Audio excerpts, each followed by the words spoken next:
Solving quadratic equations, one of the difficult lessons in the second quarter of Mathematics 9, for it has different methods: extracting square root, factoring, completing the square, and by quadratic formula.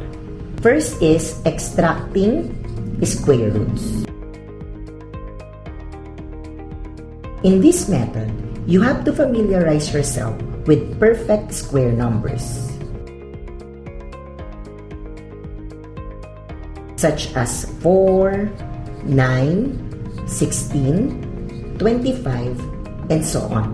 Because if you don't know what a perfect square number is, you'll surely get lost. Second is factoring. It consists of writing a number or another mathematical object as a product of several factors. In this method, you have to know how to get the factors of a particular number. Example, 20. You have to think of numbers when you multiply, the answer is 20. So we have 1 and 20, 2 and 10, 4 and 5. But in integers, if the product is positive, it means that the factors are either two positives or two negatives. So we can have negative 1 and negative 20, negative 2 and negative 10, and negative 4 and negative 5. Because when we multiply two negatives, the answer is positive. Therefore, here are the factors of 20. Third is completing the square. A very long process, but very satisfying when you get the right answer. In this method, you have to know how to transform an expression into a perfect square trinomial. A perfect square trinomial is an equation obtained by squaring the binomial equation. Example, x squared plus 10x. To make it a perfect square trinomial, you have to get the constant of x, which is equal to 10. Divide it by 2, then square. So 10 divided by 2 is equal to 5, then square.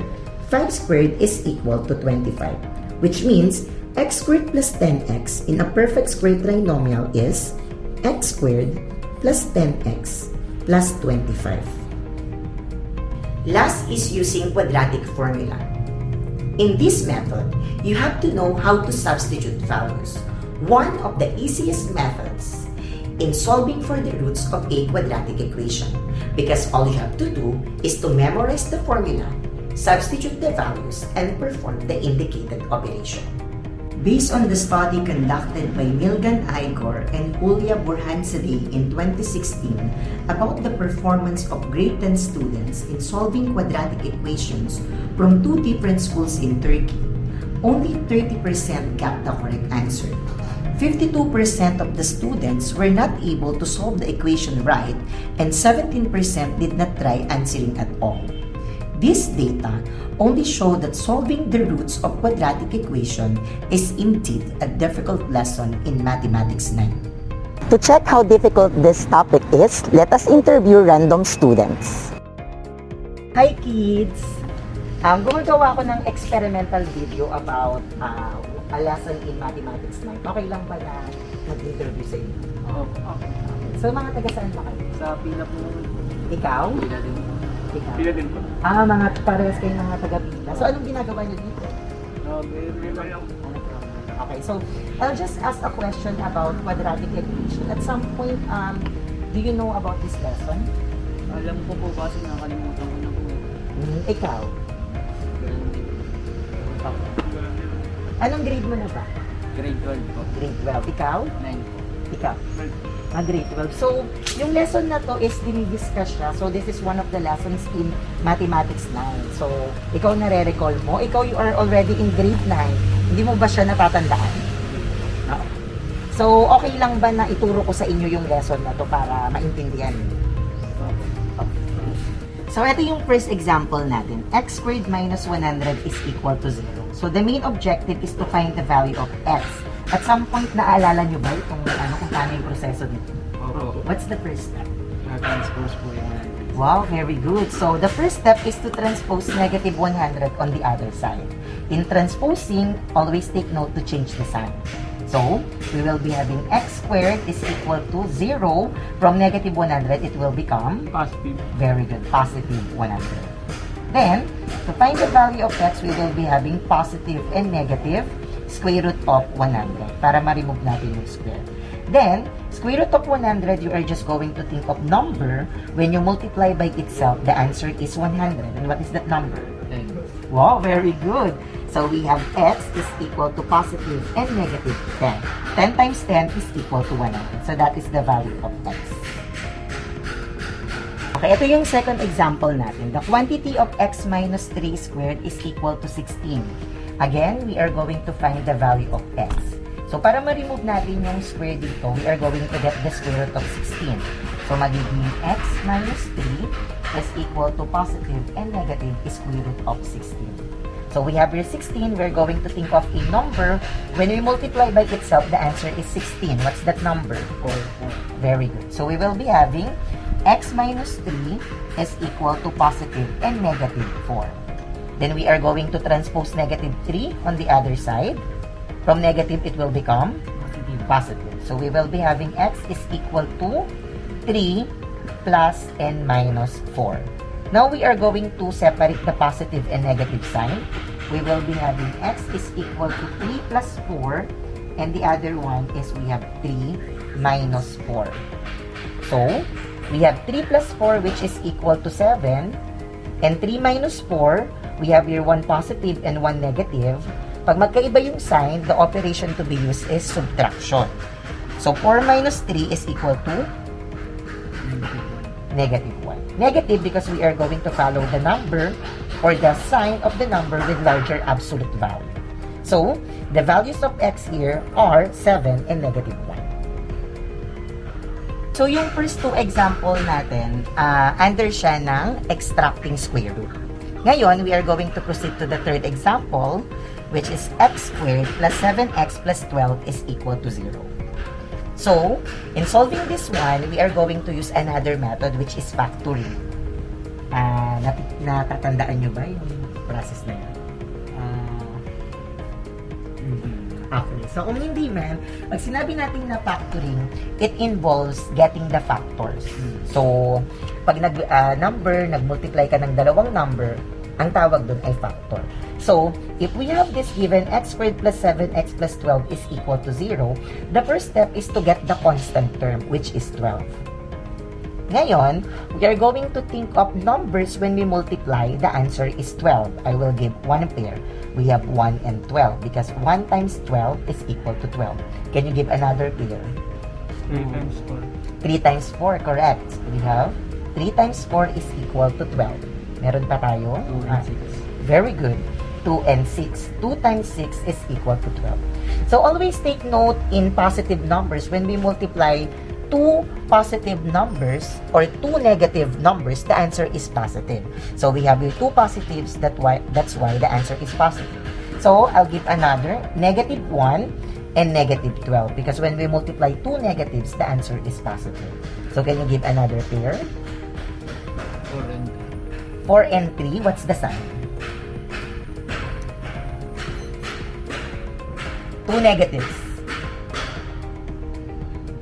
Negative 3 and 4.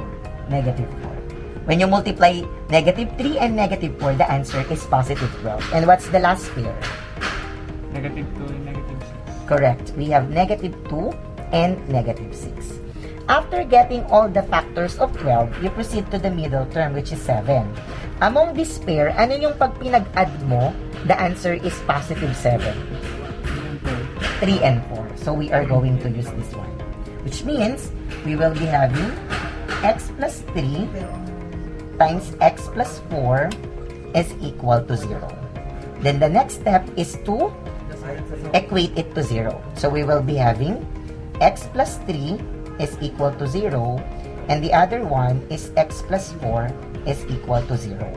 Then, transpose positive 3 and positive 4 on the other side. We will be having x is equal to 0 minus 3. And the other one is we have 0 minus 4. X is equal to 0 minus 3 is negative 3. and the other one is 0 minus 4 is Negative. negative 4. Here are the values of x. Okay, so the fourth example is x squared minus 6x minus 40 is equal to 0. So again, we can solve the values of x here using factoring. So we are going to get the constant term, which is negative 40. Always take note, in multiplying, unlike signs, the answer is negative. So in getting the factors of negative 40, yung dalawa is, we have one positive and one negative. So, we have negative 1 and positive 40, and we also have 1 and negative 40.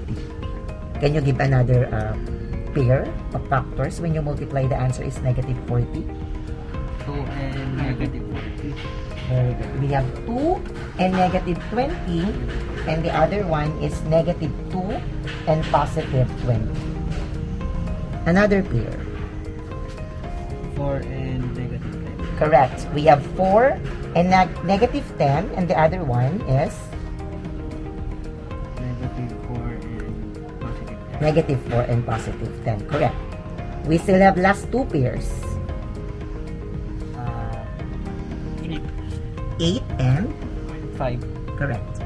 8 and negative 5, and the other one is Negative. negative 8 and 5. Okay. So, then proceed to the middle term, which is negative 6. Among this pair, ano yung pag pinag-subtract mo, ang sagot ay negative 6. 4 negative 4 and 10. Negative 4 and 10. Pag pinag-subtract natin to positive 6 to kasi 10 is bigger. 4 and negative 10. Correct. We have 4 and negative 10. So, which means we will be having x plus 4 times x minus 10 is equal to 0. So, equate to 0, we will be having x plus 4 is equal to 0, and the other one is x minus 10 is equal to 0. Then transpose positive 4 and negative 10 on the other side. So when you transpose positive 4, magiging 0 minus 4, and we have x is equal to positive 10. So what is 0 minus 4? Negative 4. Negative 4. And what is 0 plus 10? 10. 10. So here are the values of x is equal to negative 4 and positive 10. Do you understand? Yes, sir. Okay, so may tanong ba kayo doon sa dalawang method, yung factoring and extracting square root? Wala na. Okay, so naintindihan nyo naman. Apo. Okay, so thank you so much for having me, and thank you so much for lending your time. Thank you po.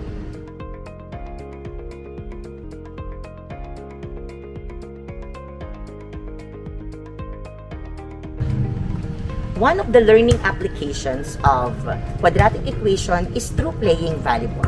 Tama-tama, may naglalaro ng volleyball. Tara, interviewin natin sila. Hi, hello! Hello po. Ayan, pwede bang magtanong? Ayan, so, mga taga-san kayo? Ako po Darangan. Ikaw? Tagalibis po. Tagalibis. So, may tatanong lang ako kasi I'm doing experimental video about one lesson in Mathematics 9. So, anong grade na ba kayo? I'm in second year college po. College na. What about you? Call center po. So tapos ka na. So, ilang years na kayo naglalaro ng volleyball? Since elementary.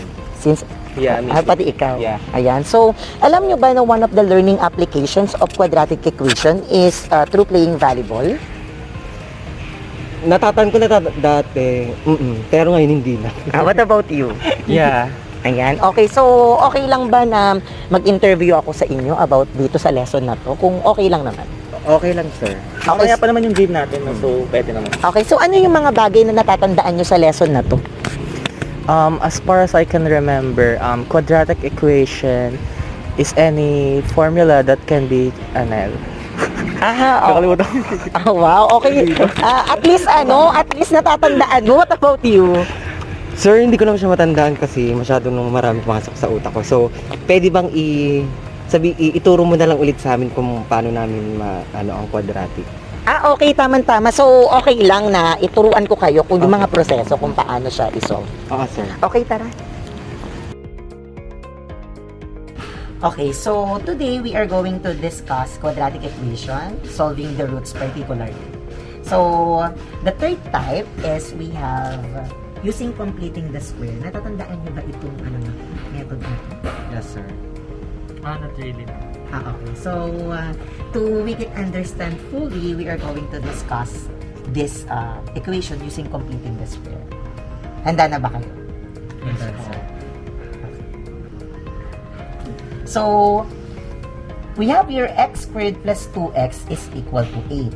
Using completing the square, the first step is to get the constant of x. Pag sinabi natin constant, iyon yung number na kasama ng x. Ano yung kasama ng x? 2. 2. Very good. So, the first step is we are going to divide 2 by 2, then square it. What is 2 divided by 2? We have 1, then 1 squared is equal to 1. Okay. Because 1 times 1 is equal to 1. Okay, so yung na-compute natin na 1, i-add natin siya to both sides to balance the equation. So we will be having x squared plus 2x plus 1 is equal to 8 plus 1. Okay? Then we will be having x squared plus 2x plus 1 is equal to, what is 8 plus 1? 9. 9, very good. Then next, we are going to factor this 1. We're going to think of a number when you multiply by itself, the answer is 1, and when you add, the answer is 2. And what's that number? 1. Wow, very good. So the factored form of this one is we have the quantity of x plus 1 squared is equal to 9. Then to remove the square, we are going to get the square root of 9. So magiging x plus 1 is equal to 9. Positive and negative is square root of 9. Okay? So, in getting the square root, think of a number when you multiply by itself. The answer is 9. What's that number? 3. Correct. Because 3 times 3 is equal to 9. So, we will be having x plus 1 is equal to positive and negative 3. Then, we are going to transpose positive 1. We will be having x is equal to, from positive 1, it will become negative 1 plus and minus 3.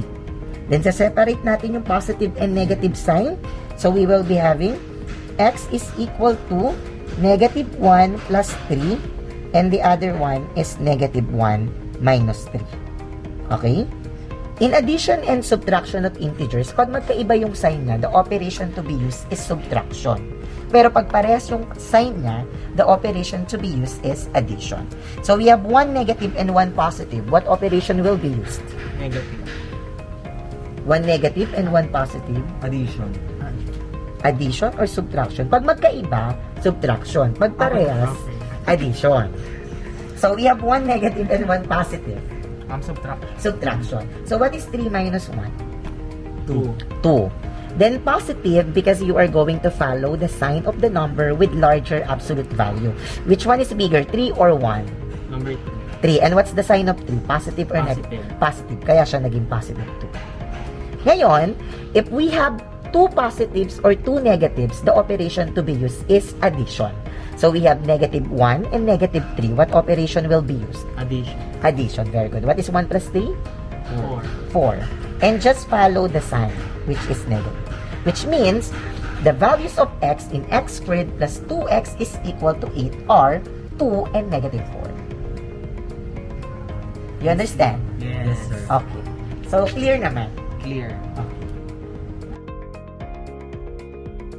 Okay, so the next example that we are going to discuss is the fourth method in solving for the roots of quadratic equation, which is using quadratic formula. So, ito ba ay nare-recall nyo? Hindi na masyado, sir, kasi ilang years na rin. Actually, isa to sa mga nahihirapan yung mga estudyante. So, yung quadratic formula is we have x is equal to negative b plus and minus the square root of b squared minus 4ac all over 2a. So, using this equation, we have 3x squared minus x minus 2 is equal to 0. The value of a is the constant of x squared. Ano yung kasama ng x squared? 3. 3. So, that's the value of a. Then, ang value ng b is yung kasama ng x. So, this one. So, yung x, kapag wala siyang kasama na constant, there's an imaginary one here. So, this is the same as 1x, which means b is equal to negative 1. You include the sign. Then, for c, as we have negative 2. After getting the values of a, b, c, all you have to do is to substitute it to the given formula. So, we will be having x is equal to negative b. So, we have negative times negative 1 plus and minus the square root of b, which is negative 1. We have negative 1 squared minus 4 times the value of a, which is 3, times the value of c, which is negative 2, all over 2a, which is 2 times 3. Calculating further, we have two negatives. When we are multiplying negative times negative, the answer is positive. So, what is negative times negative 1? Positive 1. Positive 1, correct. Plus and minus. Again, negative 1 squared is same as negative 1 times negative 1. Positive. Positive 1. Then we have your negative 4 times 3. Pag magkaiba naman yung sign niya, the answer is negative. What is negative 4 times 3? Negative 12. Negative 12. Times negative 2. Negative 12 times negative 2. Dalawang negative siya, so magiging positive. Positive 24. Correct. We have positive 24 all over 2 times 3 is 6. Okay. So, calculating further, sana kasya siya. So, we will be having 1 plus and minus 1 plus 24 is 25. So, we have square root of 25 all over 6. Ngayon, kukunin natin yung square root ng 25. We'll think of a number when you multiply by itself. The answer is 25. And what's that number? Number 5. Correct. So, we will be having 1 plus and minus 5 over 6. Then, we are going to separate the positive and negative sign. We will be having 1 plus 5 over 6. And the other one is 1 minus 5 over 6. 1 plus 5? 6. 6 over 6. What is 6 divided by 6? 1. 1. And we have 1 minus 5. Again, we have 1 positive and 1 negative. What operation? Subtraction. Subtraction. So, 5 minus 1 is equal to 4. 4. Negative because 5 is bigger than 1 over 6. Then, divisible pa siya by 2 over 2. We have negative 4 divided by 2 is Negative 2. negative 2. And 6 divided by 2 is Negative 3. So, the values of x are 1 and negative 2/3. Nagets nyo? Di ba ang haba ng proseso? 2. Pero ang simple lang pala niya pag talagang mapag-aaralan mo. Oo. Pagbabalikan. Carry naman. So, meron ba kayong katanungan when it comes to this kind of given? Parang clear naman siya sa akin.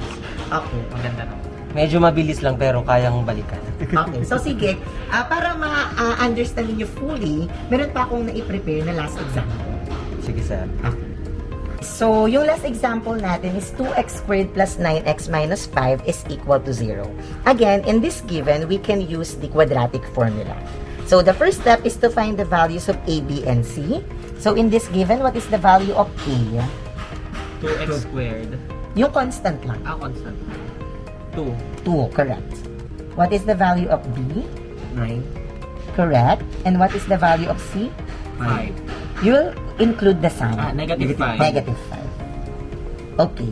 Okay, so the next step is to substitute the values of a, b, and c to the given formula, which is x is equal to negative b plus and minus the square root of b squared minus 4ac all over 2a. So we will be having negative b, the value of b is 9. 9. So we will be having negative 9 plus and minus. We have here 9 squared minus 4 times a, which is 2, times c, which is negative 5, all over 2 times a, which is 2. Calculating further, we will be having negative 9 plus and minus. What is 9 squared? 81. 81. Negative 4 times 2. 8. Okay, negative 8. Kasi magkaiba yung sign niya. Then, negative 8 times negative 5 is? 40. Correct. Positive 40 all over 2 times 2, which is equal to 4. So, we will be having negative 9 plus and minus 81 plus 40. 121. Ay, very good. We have 121 all over 4. Then, we are going to get the square root of 121, which means you will think of a number when you multiply by itself. The answer is 121. And what is that number?